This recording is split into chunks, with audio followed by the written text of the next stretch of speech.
एक लड़की थी जिसका नाम सुलेखा था। वह बचपन से ही हर व्यक्ति उसको भोली कहकर बुलाया करता था। उसके पिता रामलाल नंबरदार जो थे, वह अपने पिता की चौथी बेटी थी। जब वह 10 महीने की ही थी तो वह खटिये से यानी कि घर में पड़े खाट से वह गिर जाती है और शायद उसी कारण उसके जो ब्रेन होता है, उसका जो मस्तिष्क होता है, उसका कोई भाग उसी दौरान क्षतिग्रस्त उसी समय डैमेज हो जाता है। यही कारण था भोली का कि बाकी बच्चों के कंपेयर में वह बच्ची थोड़ी सी पिछड़ी रह गई थी और उसी कारण उसे भोली भी नाम दे दिया गया था। भोली वास्तव में तो वह जन्म के समय बहुत गोरी और बहुत सुंदर थी, लेकिन जैसे ही वो 2 साल की होती है तो भोली को चेचक हो जाता है और आंख को छोड़कर उसका लगभग पूरा शरीर अस्थायी रूप से परमानेंटली डार्क हो जाता है और चेचक का जो दाग है उसके कारण उसको काफी ज्यादा बदरूप उसको उसकी सुंदरता को खत्म कर देता है। तो वो जो बच्ची जो सुलेखा है ना, जब वो 5 साल की होती है तो उस समय तक वह उसको बोलना नहीं आता था और उसके बाद जब वह बोलना शुरू करती है तो वह हकलाने लगती है। आज जो बाकी के अन्य बच्चे जो थे वह उसको देखकर उसकी हंसी उसका मजाक उड़ाते थे तथा उसका नकल करते थे। अब होता फिर क्या है कि इन सभी घटनाओं से उसको काफी बुरा लगता है और फाइनली वह जो भोली यानी कि जो सुलेखा होती है वह बाकी बच्चों के कंपेयर में अब धीरे धीरे वह कम बोलने लगती है। रामलाल के कुल 7 बच्चे थे, जिसमें 3 बेटा और 4 बेटियां थी और उसमें सबसे छोटी थी भोली। चूंकि रामलाल एक अच्छे किसान वह एक जो रामलाल था वो एक अच्छा किसान था। उसके घर में पैसे की कोई कमी नहीं होती है, ना ही खाने पीने की। घर के बच्चे भी काफी स्वस्थ और काफी बिल्ड होते हैं। तो रामलाल जो होता है अपने बेटे को पढ़ने के लिए वो शहर भेज देता है और उसके बाद वहां से अपने बेटे को वह यूनिवर्सिटीज में आगे पढ़ाई के लिए वह भेज देता है। बेटियों में चूंकि सबसे बड़ी थी राधा, जिसकी शादी हो चुकी थी, और दूसरी बेटी जो मंगला थी उसका भी जो शादी था वो लगभग तय हो चुका था। तो मंगला का शादी जैसा ही तय जब उसका जो विवाह है वो तय हो जाता है तो रामलाल अपनी उसकी जो तीसरी बेटी थी जिसका नाम चंपा होता है। अब चंपा भी काफी सुंदर और वो भी काफी हेल्दी यानी कि वो स्वस्थ थी, तो उसके लिए भी लड़का ढूंढने में कोई कठिनाई नहीं होता है। रामलाल भोली को लेकर काफी ज्यादा चिंतित था, क्योंकि भोली ना तो सुंदर थी ना ही बुद्धिमान थी। भोली करीब 7 साल की रही होगी जब उसकी जो बहन मंगला का शादी हुआ था। और उसी साल होता क्या है कि गांव में जो लड़कियों के लिए होता है वो प्राइमरी स्कूल को खोला जाता है। उस प्राइमरी स्कूल का उद्घाटन करने के लिए वहां के जो तहसीलदार साहब होते हैं वह उस सेरेमनी में आते हैं। वह रामलाल को कहते हैं कि रामलाल, आप रेवेन्यू ऑफिसर हैं और आप एक गवर्नमेंट के रिप्रेजेंटेटिव के तौर पर आपको यह सुनिश्चित करना होगा कि आप अपनी बेटी को खुद इस स्कूल में भेजेंगे, ताकि गांव वालों के सामने यह एक एग्जाम्पल सेट हो कि एक गवर्नमेंट यानी कि एक सरकारी रिप्रेजेंटेटिव भी अपने बच्चे को इस स्कूल में भेजता है। उसी रात को जब रामलाल अपनी पत्नी से इस बारे में सलाह ले रहा था तो उसकी पत्नी चिल्लाती है और कहती है, क्या तुम पागल हो गए हो? यदि लड़कियां स्कूल गई तो उससे शादी कौन करेगा? लेकिन रामलाल के पास इतना तो हिम्मत नहीं था कि जो तहसीलदार साहब थे उसकी बात को वो न माने। उसके बाद अंत में उसकी पत्नी उसको कहती है कि उसको एक सलाह देती है कि मैं तुमको बताती हूँ कि तुम क्या करो। तुम ऐसा करो कि भोली को उस स्कूल में तुम जाकर एडमिशन करवा दो, क्योंकि जैसी उसकी स्थिति है उसका उसका जो शादी होना है, उसका जो संभावना, उसकी जो विवाह की संभावना है वो बहुत कम है। उसका इतना खराब चेहरा है तथा वह इतनी मंदबुद्धि है कि स्कूल के टीचर भी उसको नहीं झेल सकेंगे। अगले दिन रामलाल क्या करता है कि भोली का जाता है और भोली का हाथ पकड़ता है और कहता है कि चलो मेरे साथ, हम तुमको स्कूल ले चलेंगे, तुम मेरे साथ स्कूल चलो। भोली इस बात से डर जाती है, क्योंकि उसको तो पता नहीं था कि स्कूल क्या बला है। पहली बार स्कूल का वह नाम सुन रही थी। उसको याद आता है कि कुछ साल पहले जब उसके घर में एक गाय रहती थी, लक्ष्मी नाम की, तो जब वह गाय बूढ़ी हो जाती है ना, तो उसको भी घर से इसी तरीके उसको घर से निकाल दिया जाता है और उस गाय को बेच दिया गया था। भोली जो होती है, वह डर के मारे चीखने और चिल्लाने लगती है। वह कहने लगती है, नहीं, नहीं, नहीं। ये ऐसा कहते हुए अब वह अपने पिता से अपना हाथ छुड़वा लेती है। जो रामलाल था, वो काफ़ी गुस्सा में आ जाता है और कहता है कि क्या हो गया है तुम्हें मूर्ख? रामलाल इस बात को काफ़ी गरज कर कहते हैं। कहते हैं कि मैं तुम्हें तो स्कूल ही ले जा रहा हूँ। वो अपनी पत्नी के पास जाते हैं और रामलाल कहता है अपनी पत्नी से कि इसको जाओ जाकर कुछ अच्छे से इसको अच्छा सा इसको कपड़ा पहना दो। क्योंकि वहाँ के जो शिक्षक हैं और बाकी के जो बच्चे हैं, अगर उसको इस हालात में देखेगा तो हमारी छवि का फिर क्या होगा? वो क्या सोचेंगे हमारे बारे में? इससे पहले भोली के लिए कभी भी नया कपड़ा नहीं सिलवाया गया था। वो हमेशा से ही अपने बहनों की जो पुरानी जो कपड़ा जो ड्रेस हुआ हुआ करता था, वो उसी को पहन पहन के कहीं भी आया जाया करती थी। ना ही कोई उस कपड़े का मरम्मत करता था और ना ही उसका कोई धुलाई करता था। पर आज भोली का सौभाग्य था कि उसको पहनने के लिए काफ़ी साफ कपड़े दिए जा रहे हैं।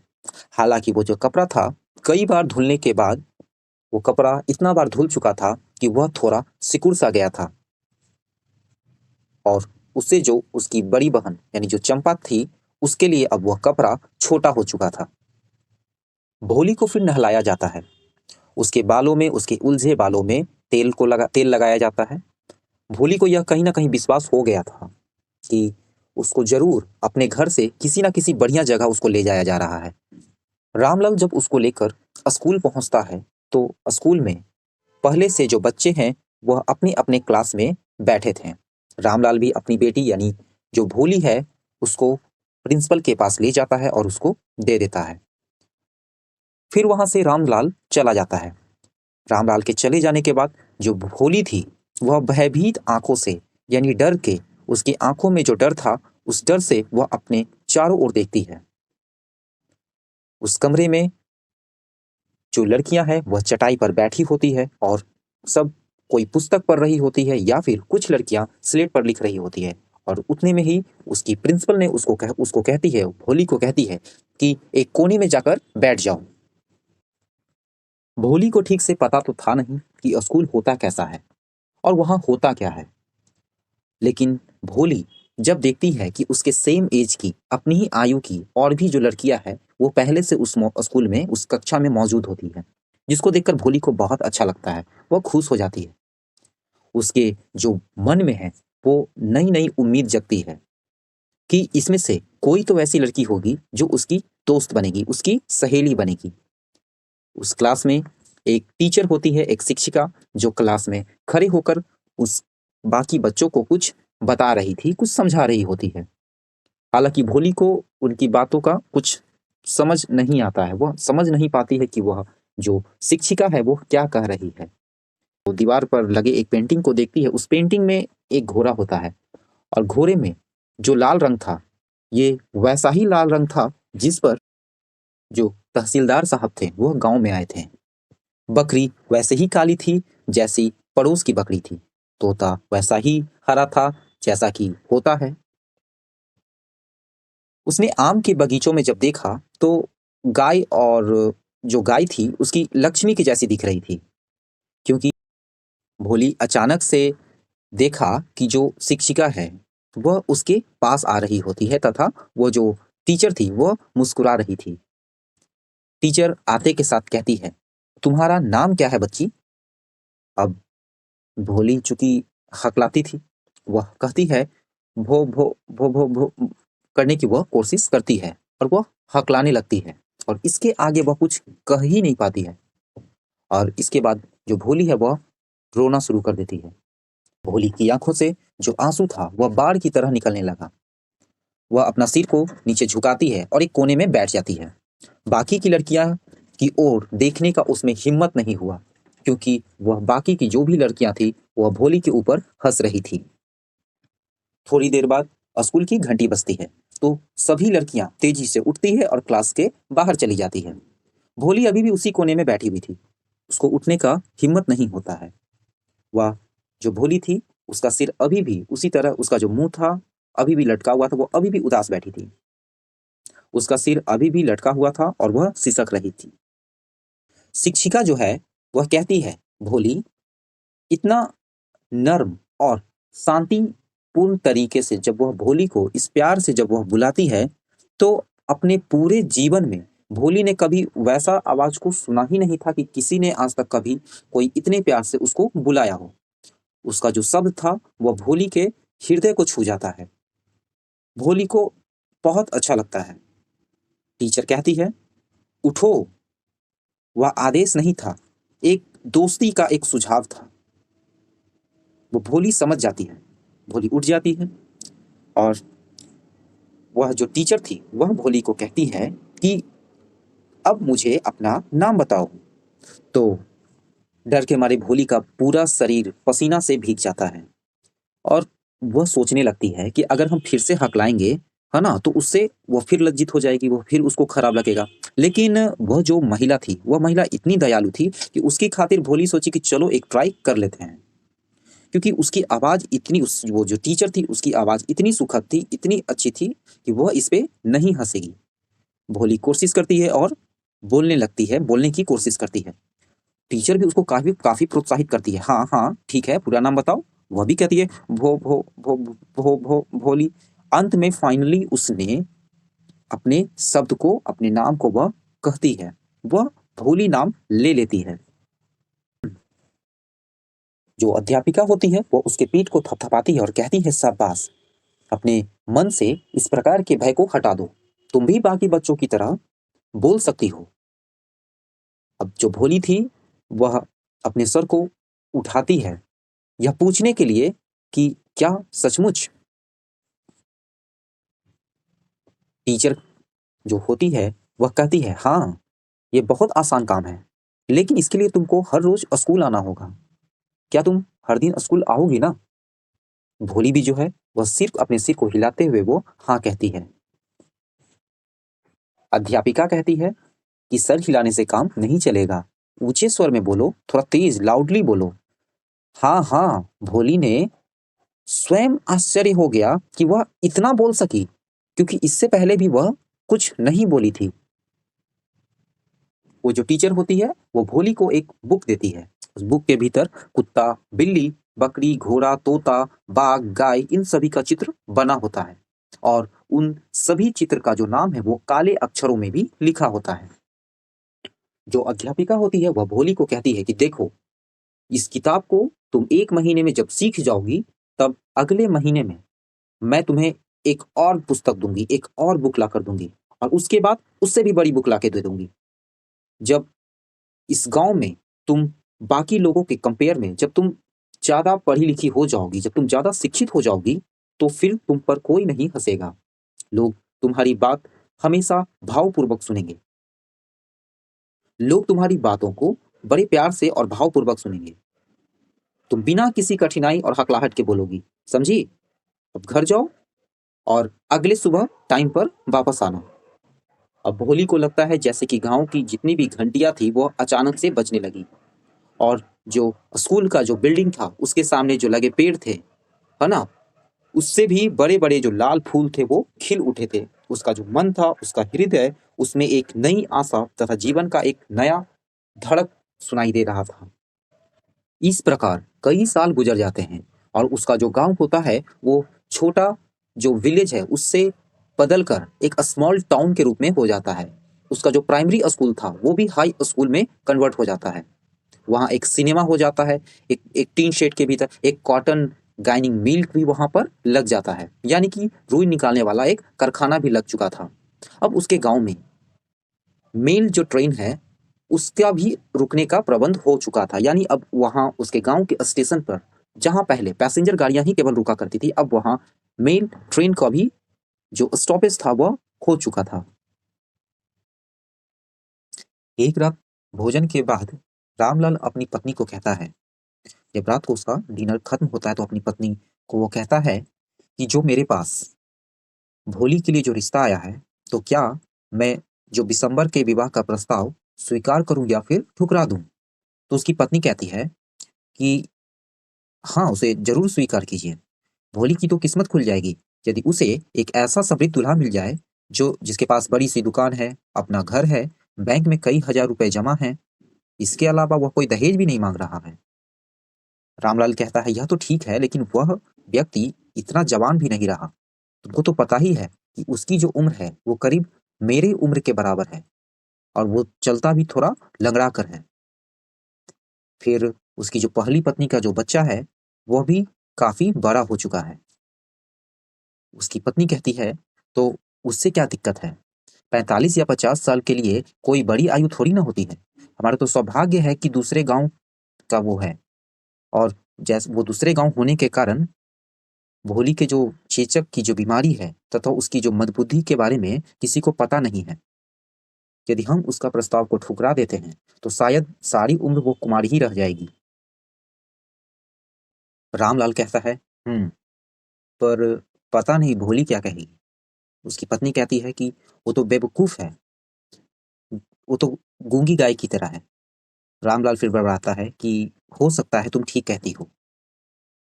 वहीं आंगन में दूसरे कोने में भोली खाट पर लेटी हुई अपने माता पिता की फुसफुसाहट भरी ये जो बातचीत थी उसको सुन रही होती है।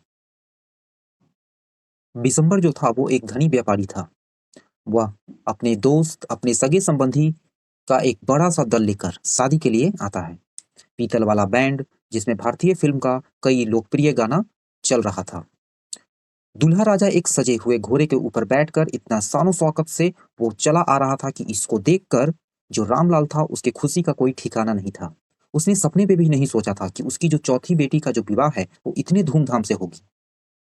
भोली की जो बड़ी बहन थी उसने भी इस अवसर पर वह भी आती है, और वह भोली की किस्मत से उसको काफी ज्यादा जलन होने लगती है। वह शुभ घड़ी आती है और पंडित जी कहते हैं कि दुल्हन को लाओ। भोली दुल्हन की लाल रेशमी साड़ी पहनकर पवित्र अग्नि के पास आई। दुल्हन को माला डालो। बिशंबर के एक मित्र ने पीछे से बिशंबर को उस्काता है, यानी दूल्हे को जो उसका दोस्त रहता है बगल में वो बिशंबर को उस्काते हुए कहता है। दुल्हन भी जो थी वो पीले गेंदे के फूल की माला उठाई हुई खड़ी थी। एक महिला आती है और आकर दुल्हन के चेहरे से घूंघट को थोड़ा सा पीछे की ओर सरका देती है। बिशंबर की जो नजर है वह भोली पर जाती है। जयमाला का जो माला उसके हाथ में कुछ ठहर सा जाता है। दुल्हन ने धीरे से वापस अपने चेहरे को घूंघट से ढक लेती है। क्या तुमने दुल्हन को देखा है? बिशंबर बगल में खड़े अपने दोस्त से वो पूछता है कि उसके चेहरे पर तो चेचक का दाग है। तो उसका दोस्त कहता है, तो क्या हुआ, तुम भी तो जवान नहीं हो सकता है, लेकिन यदि मुझे उससे विवाह करना है तो पहले उसके पिता को मुझे 50,000 रुपए देना होगा, ऐसा बिशंबर कहता है। अब बिशंबर की बात सुनकर रामलाल अपनी पगड़ी लेकर जाता है और बिशंबर के पैरों पर रख देता है और कहता है कि मुझे इस प्रकार लज्जित मत कीजिए, हम मेरे पास अभी 2,000 है, यही ले लीजिए। बिशंबर कहता है, नहीं, 2,000 नहीं, 50,000 मुझे चाहिए। अगर नहीं मिला तो मैं वापस से चला जाऊंगा। वो कहता है फिर रामलाल की, अगर आप वापस चले जाएंगे तो मेरी जो बेटी है वो घर में ही बैठी रह जाएगी। तो वो कहता है कि ठीक है ना, अपनी बेटी को घर में बैठा लो। बिशंबर कहता है, कुछ तो दया कीजिए, यदि आप चले जाएंगे तो मैं गांव में मुंह दिखाने लायक नहीं रहूंगा। बिशंबर कहता है, तो ठीक है, फिर निकालो 50,000। अब आंख में आंसू लेते हुए जो रामलाल है वो घर के अंदर जाता है, घर के भीतर जाता है और भीतर से तिजोरी को खोलकर नोट का बंडल एक लेकर आता है और लाकर दूल्हे के चरणों में रख देता है। बिशंबर के इस लोभी चेहरे पर एक जीत की मुस्कुराहट सी आ जाती है। उसके बाद उसको लगता है कि जो उसने जो जुआ खेला है उसमें वह जीत लिया है। इसके बाद वह कहता है कि मुझे जयमाला दो। एक बार फिर घूंघट जो था वो दुल्हन के चेहरे से पीछे किया जाता है, लेकिन इस बार जो भोली की जो आंखें थी वो नीचे नहीं झुकी हुई थी। वह लगातार बिशंबर को देख रही थी। उसकी आंखों में ना ही ज्यादा क्रोध था ना घृणा था, केवल बिशंबर के प्रति एक ठंडी नफरत थी। बिशंबर जैसे ही जयमाला ऊपर करके भोली के गले में वो डालना चाहता है, पर भोली तुरंत जयमाला डालने से पहले ही वह उसके हाथ को पकड़ लेती है और जैसे ही उसके हाथ को पकड़ती है, बिशंबर के हाथ को पकड़ते ही वो जो माला था बिशंबर के हाथों से छूट जाता है और वो छूटकर वहां पे जल रहे जो हवन कुंड होता है उसमें जाकर वह माला गिर जाता है। इसके बाद वह खड़ी होती है और जो घूंघट है उसको उतारकर वह फेंक देती है। वह तेज स्वर में कहती है, ऊंची आवाज में, पिताजी, इस व्यक्ति से अपने सारे पैसे वापस ले लो। मैं इस व्यक्ति से विवाह नहीं करने वाली। भोली की ऊंची, स्पष्ट और इतनी साफ आवाज सुनकर उसके माता पिता, भाई बहन और बाकी के सारे जो भी रिश्तेदार और जो पड़ोसी थे, वह सुनकर सभी के सभी भौचक्के रह गए। उन्हें आश्चर्य होने लगा। वो यह सोच रहे थे कि भोली इतना स्पष्ट, साफ और ऊंचे स्वर में कैसे बोल सकती है। उसको तो बोलना ही नहीं आता था।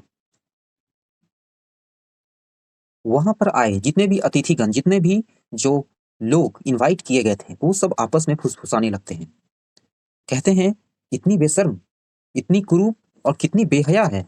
भोली, पागल हो गई हो क्या? रामलाल गरजते हैं। तुम परिवार को बदनाम कर देना चाहती हो? हमारी जो इज्जत है उसकी तुम्हें कोई चिंता है या नहीं?